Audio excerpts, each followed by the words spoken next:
Akka mooltan har'a adoolessaa tokko bara 2016 duuba kootti kan argitan kun godina Iluu Abbaaboor aanaa Allee keessatti kan argamu oomisha baala shaayeeti. Kun ooyiruu qonnaan bulaati. Egaa shaayeen akkuma beekamu akka Afrikaatti oomishni isaa danuu kan beekame miti, garuu Afrikaarraa biyyi Keeniyaa oomisha baala shaayeetiin beekamtuudha. Biyyi keenya Itoophiyaanis immoo akkuma kana godina Iluu Abbaaboor keessaa aanaa Alleetii warshaa baala shaayee Gumaroo qabdi. Biyyuma Itoophiyaa keessaa jalqabaa jaarraa 19ffaa bara 1908 irraa kaasee aanaa Allee akka galee seenaanii hin dubbata. Egaa shaayeen akka godina keenyaatti jiru kun warshaa baala shaayee Gumaroo kan jedhamu warshaa guddaatu jira. Shaayeen aanaa Alleetii fi waan haaraa yoo hin taane iyyuu amma yeroo ammaa bara 2014 irraa kaasee mootummaan naannoo Oromiyaa kabajamoo pirezidaantii mootummaa naannoo Oromiyaa obbo Shimallis Abdiisaa Ulfaataa bakka argamanitti diklaareeshin shaayee labsameetu jira. Sababni isaa bakki yeroo jalqabaatii fi akka biyyaattis akka Oromiyaattis itti shaayeen jalqabee waggaa 100 ol lakkoofsisee godina kana aanaa kana waan ta'eef Alleetii diklaareeshin jedhamee duulli qonnaan bultoonni inisheetiivii shaayee babal'isuu fi oomishuu labsamee jira. Akka aanaa Alleettis egaa qonnaan bultoonni keenya ammatti itti madaquudhaan bal'inaan shaayee kana kan dhaabaa jirantu jiru. Shaayeen kun kunoo akka kanatti bifa argitan kanaanii oomishamee qonnaan bultoonni keenya irraa fayyadamaa jiru. Carraa kanaan baalli shaayee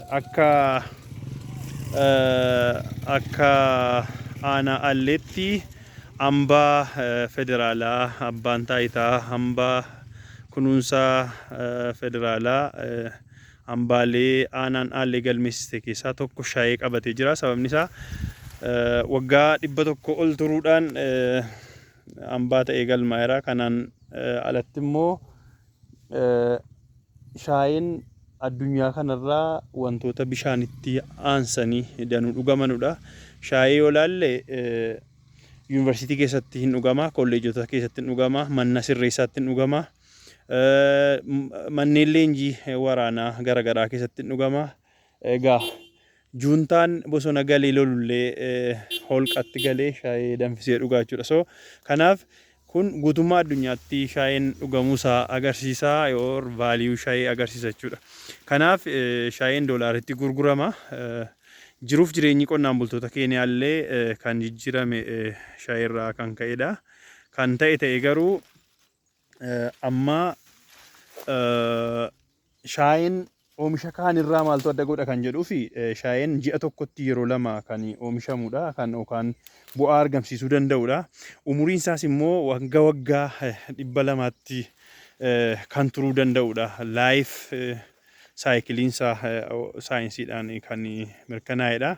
Kana qofatu hin taane cabbiin miidhuu hin danda'u, boftii nyaachuu hin danda'u, simbirrii allaattiin nyaachuu hin danda'u, hattuun hattuu hin danda'u waan ta'eef shaayeen oomishoota oomishaman kan hundarra hin caala. Kana qofatu hin taane barbaadamummaan isaa sadarkaa addunyaatti doolaaratti illee gurguramuu danda'a. Nutis bara 2016 kana immoo bifa adda ta'een inisheetiivii mootummaan labse kana galmaan ga'uudhaaf amma ganda kilaasteraa shaayee ganda Gumaroo Abboo Agaloo jennee miinii faakteerii yookaan warshaa qonnaan bultootaa hundeessuudhaaf qonnaan bulaan keenya bal'inaan lafa waloo gandi qabuu fi qonnaan bultoonni adda dureen keenya akka oomishanuuf kallattii qabannee hojjechaa jirra. Egaa jaallee koo waliinan jira, kophaan jiru. Jaallee hooggansaa itti gaafatamaa carraa uumuu aanaa Allee barsiisaadha si hooggansasi taarikuu zawdee firrisaa jedhamu. Egaa firrisaa irratti walitti dhufnaa ani bulloon keessan ayyeelee firrisaa isaan jedhama ilma abbaa tulluuti warra maccaa kan ta'ee shaayee hin dhaabna itti fayyadamummaa uummata keenya hin mirkaneessina.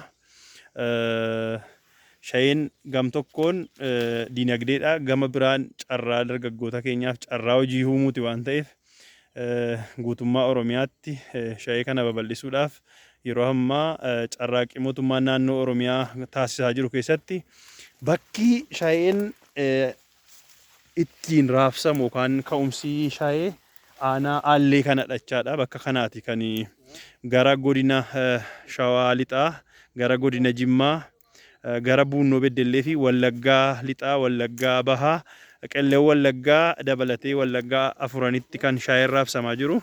Kanaaf aanaan Aallee oolmaa guddaa Oromiyaadhaaf ooltee kanaan dura Itoophiyaadhaaf oolmaa guddaa akka ooltee hin beekama. Oromootti kabaja horteetti seenaa keessatti akkuma beekamu waraana Saambee irratti injifannoo cululuqaa uummanni Oromoo darbees uummanni Itoophiyaa asweelaas uummanni gurraachi ittiin boonu faashisti Xaaliyaanii raajii kan hojjetteef kan injifatte muummeen injifannoo aanaa Aalleeti. Kanaaf barabaraan seenaan uummata aanaa Aallee uummata innoo Saambee yaadata injifannoon gootota waraana Saambee aanaa Aallee irratti waan ta'eef dabalataan immoo shaayee gara Ilubaabooritti gara Oromiyaatti fiduudhaanis seenaa kana dabalte jirti. Amma immoo oomisha shaayee dinagdee biyya kanaa injijjiira jedhamee gara guutummaa Oromiyaatti raabsuudhaan seenaa biraa hojjetaa jirti. Barnoota ammayyaa babal'isuu keessatti karaa adda addaatiin oolmaa gurguddaa oolteetti. Itoophiyaa immoo waggaa 5f yeroo rakkoon dhufetti Itoophiyaa waannaa xaqlaa gizaati jedhan yookaan yeroo sanatti Finfinneen gaafa faashisti Xaaliyaatiin to'atamtu waggaa 5f 1928 hanga 1933 immoo magaalaa guddittii Itoophiyaa ta'uudhaan waggaa 5f tajaajilteetti. Kanaanis oolmaa guddaa uummata biyya kanaaf magaalaa oolte aanaa ooltedha. Kanaaf kan shaayee kanaan ergan jedhee tarii viidiyoo gabaabaa kan biraatii yeroo biraa walitti deebina. Jecha jaallee Shimallis Abdiisaa ulfaataa tokko isin yaadachiisee wal geggeessina. Egaa Oromiyaa ni ijaarra, Itoophiyaa ni utubna, gaafa Afrikaa ni tasgabbeessina jiru. Oromiyaa ni ijaarra gaafa jennu Oromiyaa walaba dinagdeedhaan of dandeesse hawaasummaadhaan fi siyaasaan ijaaramte jechuudha. Kanaaf dinagdee Oromiyaa immoo ni ijaara jedhamee ammatti kan adda ba'ee irratti hojjetamaa jiru xiyyeeffannoodhaan shaayeedha. Kanaaf dinagdee biyya kanaa keessatti shaayeen gahee bakka hin buune akka qabu amma qorannoon amma jirutti koleeraadhaan hin qabamu, cabbiin hin rukutu, wantoonni oomishaalee garaagaraa miidhanu kamiyyuu shaayee miidhuu hin danda'anu. Kanaaf yeroo ammaa immoo qorannoodhaan adda ba'ee dinagdee Oromoo utubuudhaaf Oromiyaa ijaaruudhaaf dinagdeedhaan shaayeen isa tokko. Wallaggi afran, Shawaan Lixaa, warri Jimmaa, warri Shanan Gibee, akkasuma warri Buunnoo ilmaan firrisaa abbaa waggaa jabaattanii shaayee kana akka nu waliin babal'istanuuf Oromiyaa ijaaruu keessatti dinagdee Oromiyaa utubuu keessatti shoora keessan akka baatanu gamanumaan isin yaadachiisuun barbaada. Nagaa ta'aa, oolmaa leencaa qabaadhaa. Baay'ee baay'ee.